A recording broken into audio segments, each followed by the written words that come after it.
We've been fighting a long time, and we have all lost so very much, so many loved ones gone. But you are not alone. There are pockets of resistance all around the planet. We are at the brink. You have no idea how important you are. If you're listening to this, you are the resistance. Ave Maria Stella Dei Mater Alma atque semper virgo Felix te porta. Now, I'm not endorsing Thomas Paine in any ways. I like using Sam Adams' line. It doesn't take a majority, but just a small minority of people hell bent on setting brush fires in people's minds. I'm all for that. That means I'm for the person.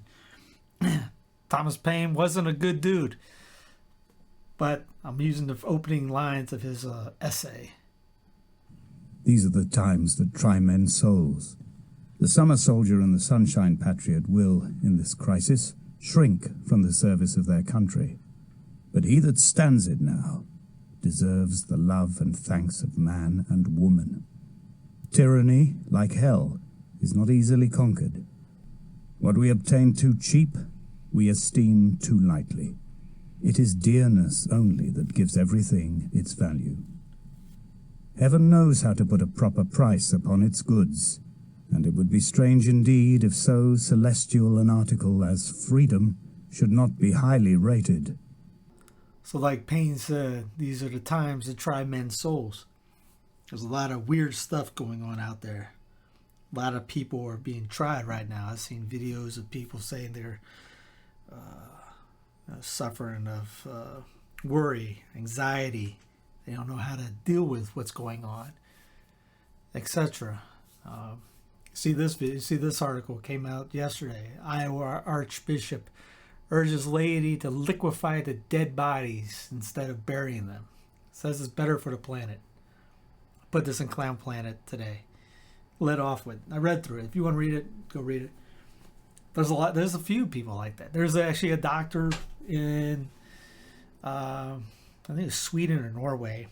This is 2 years ago, about September 2019. I remember seeing a video of him talking about for the good of the planet, you should eat the dead. And obviously you hear about the eating bugs things. You see what's coming from our friends at WEF and others. I mean, Vatican hosts conference touching on transhumanism. It's literally straight out of the Fourth Industrial Revolution. That's the books. Read the books. You'll see even more of that. That happened this week. Well, this article is on July 29th. There's Humanity 2.0 and the Vatican discussed the transhuman code. That happened this weekend. And just the other day, what's his face? Sachs was promoted to, or was hired on the council there. He's, pro-contraception, pro-abortion, population control guy. He's also a big WEF reset guy. So is the Holy Father, unfortunately. You got dioceses requiring jab to attend Mass. And this Canadian diocese is not alone. There's the official thing from the Diocese of Grand Falls that literally speaks of it.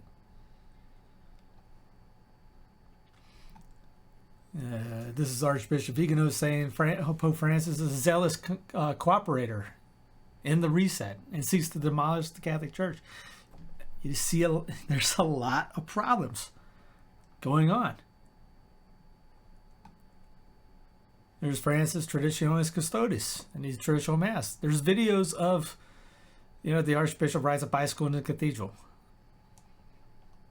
There it is. An Archbishop riding a bicycle in the cathedral in Italy. They have a couple of things. Drag queen signs during Cardinals Mass. There's a bishop that backed the LGBT, bans traditional Mass. pagan gods worshipped, a bishop's consecration. I mean, as I said, they link a lot of this. Pagan gods worshipped, the bishop's consecration.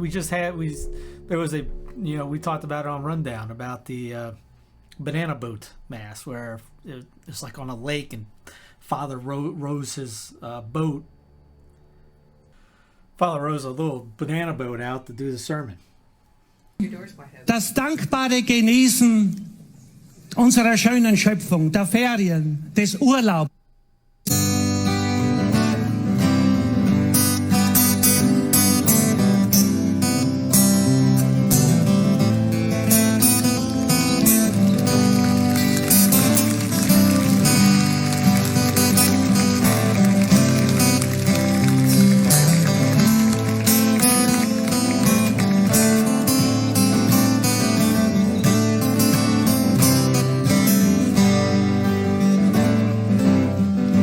Aber noch ist nicht so weit.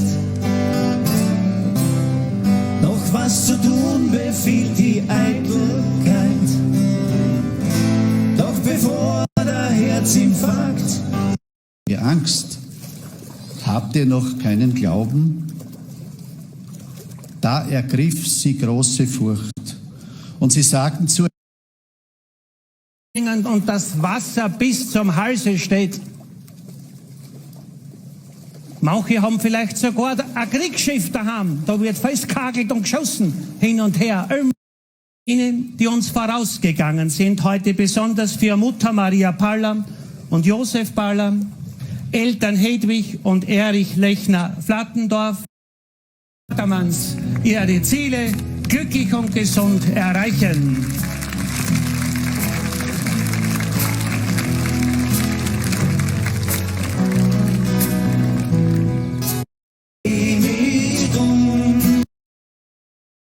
Sorry to put you through that not the entire thing, but maybe it was too much clips, but yeah, that happened.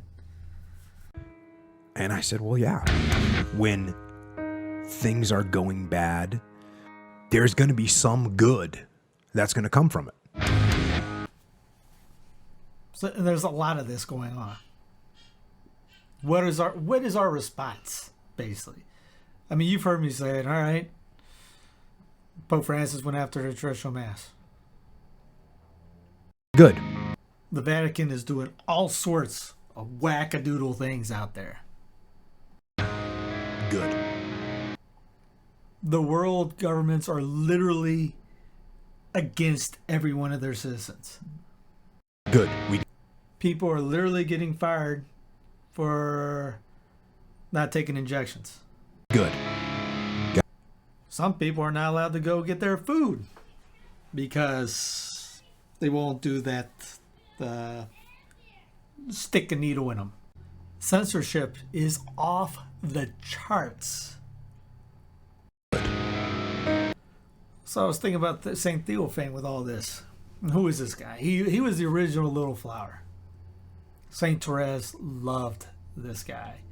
Basically, I think it was when she was on her deathbed, she had one of the saints that was on her mantle with a photo was St. Theophane. His bishop, Bishop Retord, there's a little thing about him in this, the book Modern Martyr. Bishop Retord had, by means of his eminent qualities and his virtue, gained the respect of many Mandarin sub-officers. Now, Theophane was headed to Vietnam. Having arrived in Tonkin during the period of violent persecution, he had lived in hiding places for months at a time without losing his legendary good spirits. When he had become a bishop, he communicated his apostolic zeal to his entire diocese. His official episcopal motto, "Intoxicate me with the cross," was balanced by another familiar motto that he used to boost his missionaries' morale in difficult times. Quote, 3 cheers for joy anyway. He had seen many of his priests die of affliction or under torture, but had not been captured himself. Quote, I am sad that I have not joined them, he wrote. So Theophane, he was like his health was just terrible. So At one time, his food did not. Theophane had to learn the local language, worked with such a tenacious will that he could soon preach in Vietnamese. He liked everything in Tonkin, which made it easier for him to adapt. However, the food did not sit well in his stomach and caused him a great deal of suffering. What did it matter? He was the first to laugh about it. Nevertheless, his health was again cause of concern. He became weaker, and in spite of the care lavished on him, soon had to be given extreme unction. They began a novena to obtain a cure for him from his first invocations. The sick man found well again. Without delay, he got down to business again, baptism, preaching, and confessions. Anyway, they thought he was going to die. And he's laying on his almost deathbed and says, 3 cheers for joy anyways. The official motto, the official quote is, the Christian motto is hope. Hope on, hope ever. So you see all these problems going on. Good. Have hope. This should make you work for it. When you're playing ball or anything, adversity is good. It makes you grow together as a team. It makes you become better as a player. You're supposed to have problems. It just got too hard. It's supposed to be hard. If it wasn't hard, everyone would do it. The hard is what makes it great. Yes. This is not supposed to be an easy time. Where in Scripture, where in the saints, have you read anybody saying this is, hey, this is great, this is comfy? You read about these martyrs all over. It was just terrible suffering. And they did it joyfully. You see behind me when I do the podcast, you see the English martyrs, the Confucian martyrs altarpiece. They're getting their hearts ripped out, quartered, hung, drawn, and quartered while alive. Hacked up. You read the mementos of English martyrs that I'm putting together. Brutal. Just brutal martyrdoms. These guys were joyful. They were begging for it. They wanted it hard. They wanted it worse on them. We don't have, you know it. We're all comfortable. We get upset if our cell phone isn't working. If we get kicked off Twitter, we lose it for a little bit. I thought about this passage from the beginning. It's the preface of the History of Heresies and Their Refutation by St. Alphonsus, which is a terrific book. Thick, but it's great. I love it just because I'm a big Alphonsus fan. And he starts out by talking about, like St. Augustine says, that heresies are only embraced by those who, had they persevered in the faith, would be lost by the irregularity of their lives. Our church, on the contrary, notwithstanding that she teaches her children a law opposed to the corrupt inclinations of human nature, not only never failed in the midst of persecutions, but even gained strength from them. As Tertullian says, the blood of martyrs is the seed of Christians, and the more we are mown down, the more numerous we become. And in the 20th chapter of the same work, he says, the kingdom of Christ and his reign is believed, and he is worshipped by all nations. Pliny the Younger confirms this in his celebrated letter to Trajan, in which he says that in Asia the temples of the gods were deserted because the Christian religion had overrun not only the cities, but even the villages. Can you say that about our day today?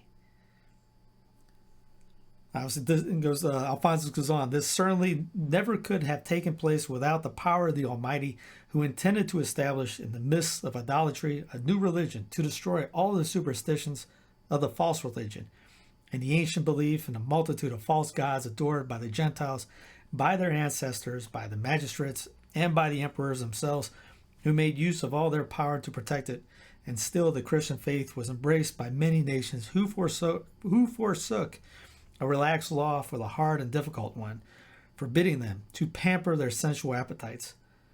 What but the power of God could accomplish this? Great as the persecutions were which the church suffered from idolatry, still greater were those she had to endure from the heretics which sprang from her own bosom, by means of wicked men who, either through pride or ambition, or the desire of sensual license, endeavored to rend the bowels of their parent. Heresy has been called a canker. He quotes the letter of St. Timothy, 2 Timothy 2:17, quote, it spreadeth like a canker. For as a canker infects the whole body, so heresy infects the whole soul, the mind, the heart, the intellect, and the will. It is also called a plague, for it not only infects the person contaminated with it, but those who associate with him. And the fact is that the spread of this plague in the world has injured the church more than idolatry, and this good mother has suffered more from her own children than from her enemies. Still, she has never perished in any of the tempests which the heretics raised against her. She appeared about to perish at one time through the heresy of Arius, when the faith of the council of Nietzsche, through the intrigues of the wicked bishops Valens and Eusachius, was condemned, and, as St. Jerome says, the world groaned at finding itself Arian. And the Eastern Church appeared in the same danger during the time of the heresies of Nestorius, Eutyches, Eutyches, I don't know. But it is wonderful, at the same time consoling, to read the end of all those heresies and behold the bark of the church, which appeared completely wrecked and sunk through the force of these persecutions, in the little while floating more gloriously and triumphantly than before. St. Paul says, quote, "There must be heresies, that they also, who are reproved, may be made manifest among you." And he's quoting 1 Corinthians 2:19. St. Augustine, explaining this text, says that as fire is necessary to purify silver and separate it from the dross, so heresies are necessary to prove the good Christians among the bad and to separate the true from the false doctrine. The pride of the heretics makes them presume that they know the true faith and that the Catholic Church is in error. But here is the mistake. Our reason is not sufficient to tell us the true faith.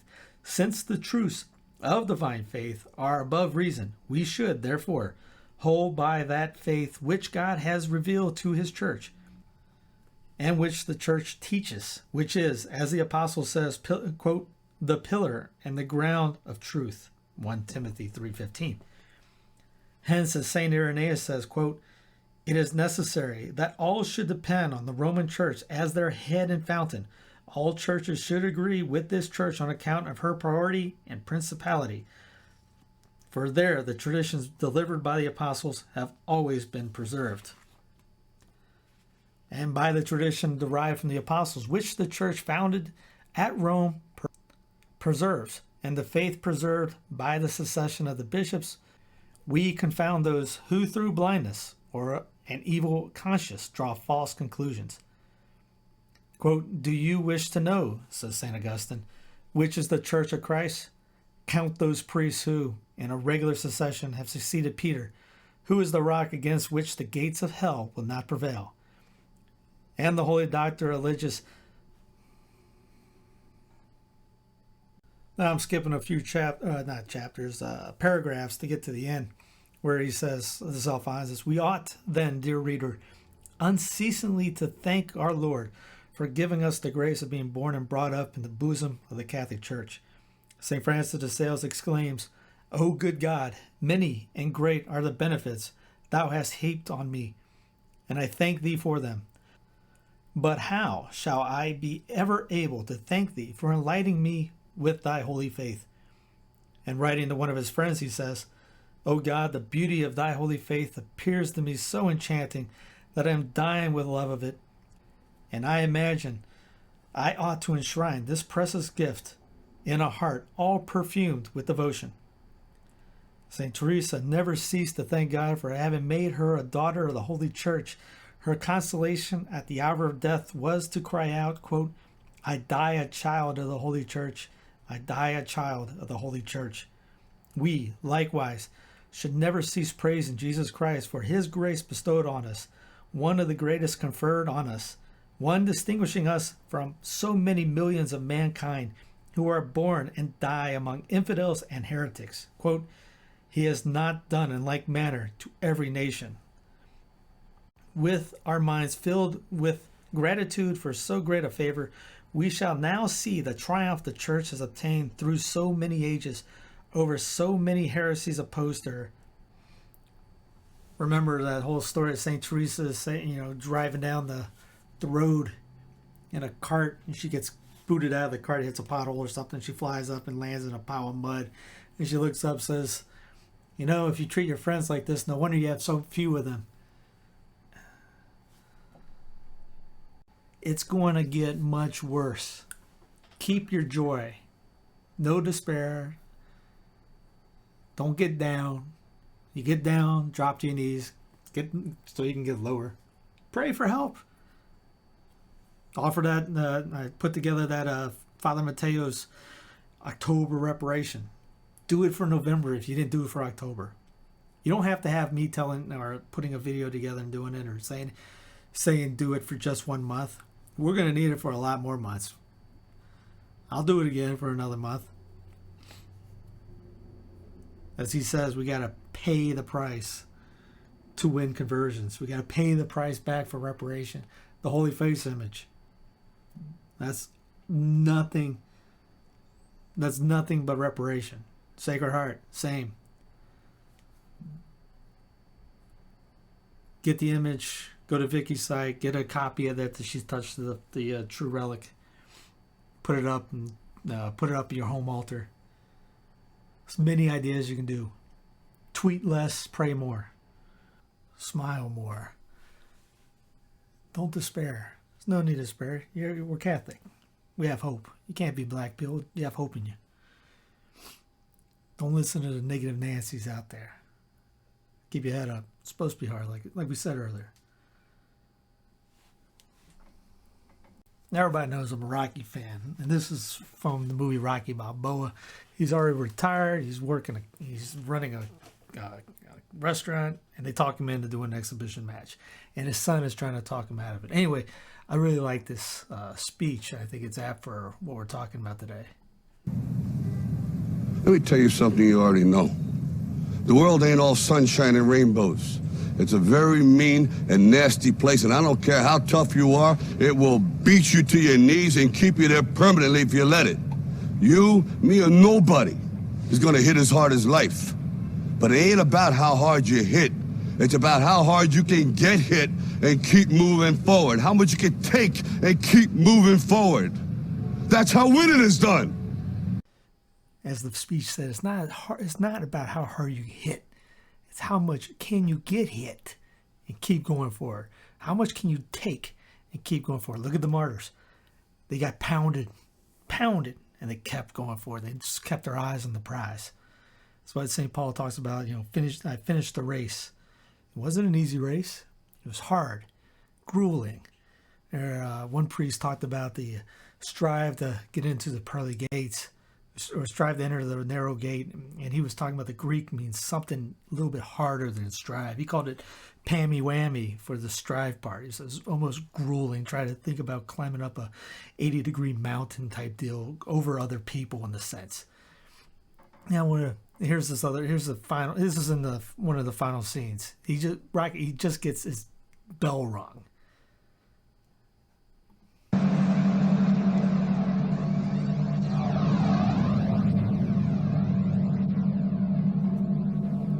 What is it you said to the kid? It ain't about how hard you hit. It's about how hard you can get hit and keep moving forward. How much you can take and keep moving forward. Get up. So yeah, in the first video, he's on the street talking to his kid, just giving him advice. Second scene, he's in the fight. He's getting hit and getting hit hard. He has to take his own advice. We give a lot of advice to ourselves, to others.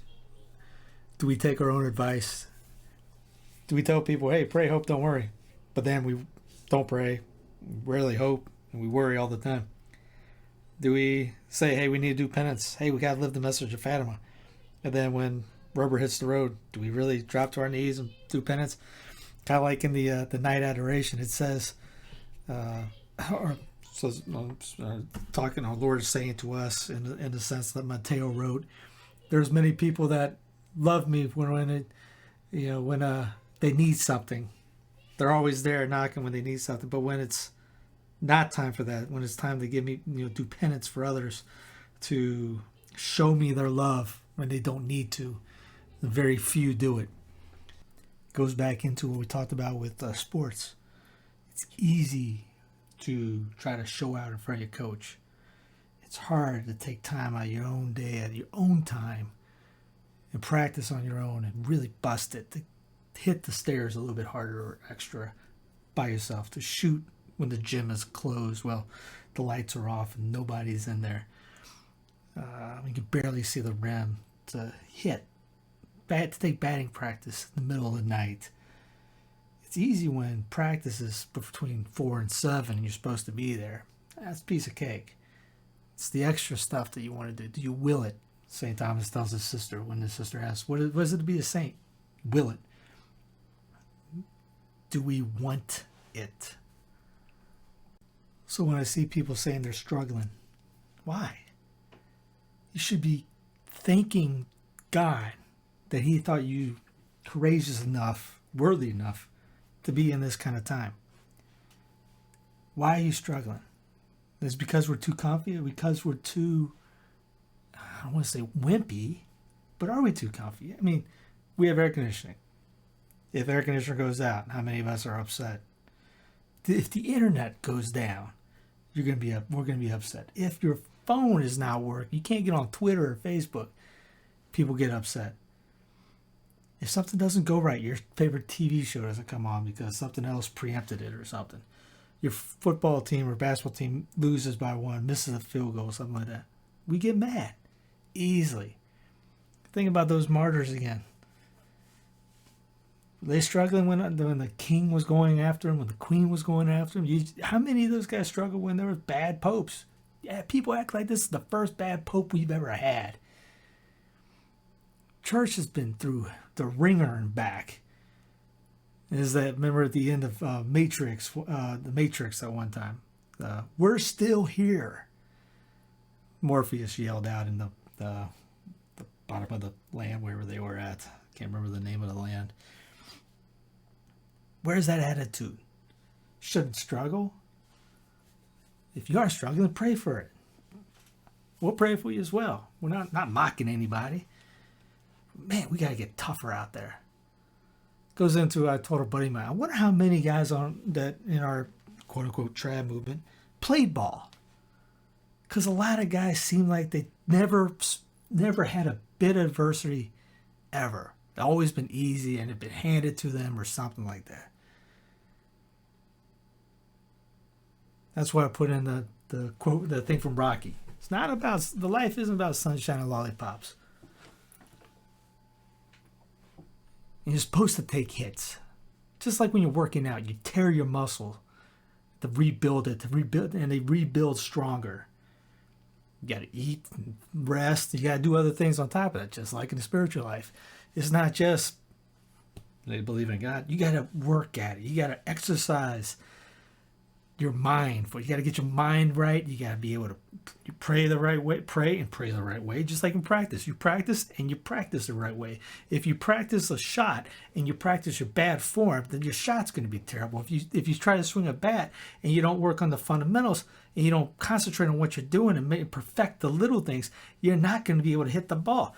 Just like in theology and spirituality wise, if you're not praying correctly, getting your mind right, and just going through the motions, even our Lord, and like again, bring up the Mateo thing and the night adoration. He says our Lord goes, that they are worthless to me. And there's that recount of the 3 girls that were saying the rosary. One was saying they're great, and Our Lady appears to her in this beautiful dress, saying, "Thank you for this dress that you made for me." The middle child, she appeared in kind of like, decent clothes, nothing glamorous, but decent. And she was embarrassed, but the girl was embarrassed, and Our Lady is, "Thank you for making these clothes for me." And she said a little bit more.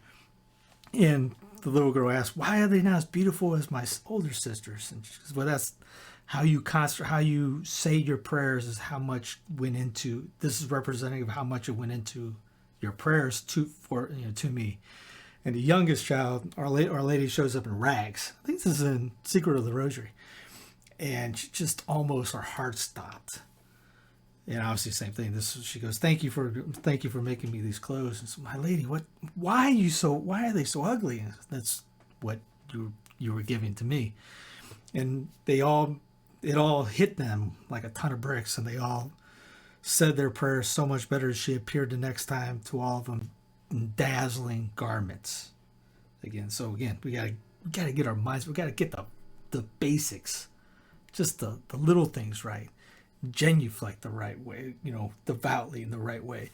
Make a good sign of the cross. It's just simple things. And I included the Jocko thing because, yes, we all know this. There's a lot of good that comes from bad things. Look at the cross. The worst thing that could happen, God turns it to good. So yeah, we got the Holy Father going after the Mass. Okay, good. Let's get some good out of this. What are you doing about it? Are we complaining more? Are we in the pits more? We got our hand in our hands. Oh, woe is me. Or are we striving to merit a better Pope, praying for his conversion maybe? Or at least trying to merit a good future Pope. Forget about getting one for right now for you. Stop being selfish. Think about your kids if you have any. You're working to merit a good Pope and future for your kids. Stop thinking about yourself. Worry about them. Look at your kids and say, what can I do to better them? Politics as well. Get into office. Run for office. Find people that are good, virtuous people to run for office. There's a lot of gubernatorial races going on right now. A lot of good can come out of all this bad right now, what's been going on. City councils, county, school boards. Those people that bust my chops. Why don't you run it? Well, I'm in a rental. I've moved for literally the last 8 years, and I haven't been in the same city. And 2, you want me to just be in every position? And there's a lot of people that are just as good or better, can be doing something. So usually that's a little cop out for them to do it. I actually ran before, and I'm planning on doing it again. So, yeah, don't worry about me. I'll be doing it. And when I say I'll do it, I mean it. What are you going to do about it? Tweeting about it and complaining about it is not going to do anything. Yes, get the information out there, but if you're just doing it just to mope and groan and complain, not going to do anything. You'll be part of the problem. So be part of the solution. Don't be part of the problem. And I'll finish with this Jocko piece, just to remind you that good does come from bad. And I said, well, yeah, when things are going bad, there's going to be some good that's going to come from it.